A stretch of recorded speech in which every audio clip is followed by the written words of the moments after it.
احباب گرامی قدر، دنیا کی خوبصورتیوں میں سے خوبصورتی پاکیزہ محبت ہے، لیکن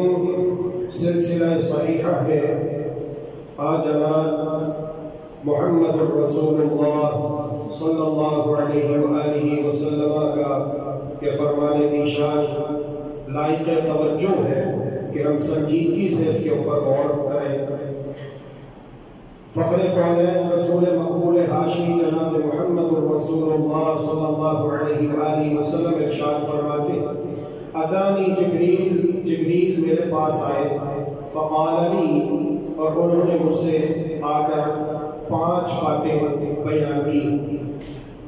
پہلی 2 ابتدائی باتیں اور جملے یہ ہیں، عش ما شئت فإنک میت، آپ دنیا میں جتنا عرصہ زندگی گزارنا چاہے گزار لیجیے، لیکن بالآخر موت ہے۔ اللہ تبارک و تعالی بھیجنے والے اور جبریل امین علیہ السلام جناب محمد رسول اللہ صلی اللہ علیہ وآلہ وسلم کے پاس اللہ تبارک و تعالی کا یہ پیغام لانے والے ہیں۔ اگر پیارے پیغمبر علیہ السلام سے یہ کہا جا رہا ہے تو لا محالہ بدرجہ اولا یہ بات ہر انسان کے لیے ہے کہ وہ دنیا میں جتنی بھی زندگی گزار لے، 50 سال، 60 سال، 70 سال، بہت کم ہے جو اس سے اوپر جاتے ہیں، عش ما شئت فإنک میت، جتنی چاہو زندگی گزار لو، بالآخر موت کا جرعہ تلخ پینا ہے۔ دوسری بات یہ ہے کہ وَأَحْبِبْ مَنْ شِئْتَ فَإِنَّكَ مُفَارِقُهُ، دنیا میں جس سے چاہو محبت کر لو، لیکن یاد رکھو کہ ایک نہ ایک دن آپ کے اور آپ کے محبوب کے درمیان جدائیاں واقع ہوں گی۔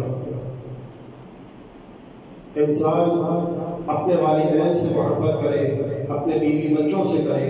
اپنے رشتہ داروں سے کرے، اپنے دوست احباب سے کرے، اسے معلوم ہونا چاہیے کہ ایک دن جدائیاں واقع ہوں گی، اور جدائیاں واقع کرنے والی چیز جو ہے وہ موت ہے۔ موت جدائیاں ڈال دیتی ہے اپنوں کے درمیان بھی اور بیگانوں کے درمیان بھی، حقیقت ہے، اسے تسلیم کرنا پڑے گا۔ کوئی بھی عقل مند انسان اس حقیقت کا انکار نہیں کر سکتا کہ جب کوئی ایسی شخصیت دنیا سے رخصت ہو جاتی ہے جس سے انسان بے پناہ محبت کرتا ہے، تو پھر چوٹ یہاں پر لگتی ہے، صدمہ یہاں پر پہنچتا ہے جب انسان کی ماں فوت ہو جائے، باپ فوت ہو جائے، بیوی فوت ہو جائے، بیٹی فوت ہو جائے، یا کوئی اور رشتہ دار فوت ہو جائے، نسبت حقیقی ہو یا دینی ہو یا معنوی ہو، کسی بھی اعتبار سے کوئی بھی ایسی شخصیت جو دنیا سے چلی جائے، اور دنیا سے جانے کے 2 راستے، ایک ہے طبعی موت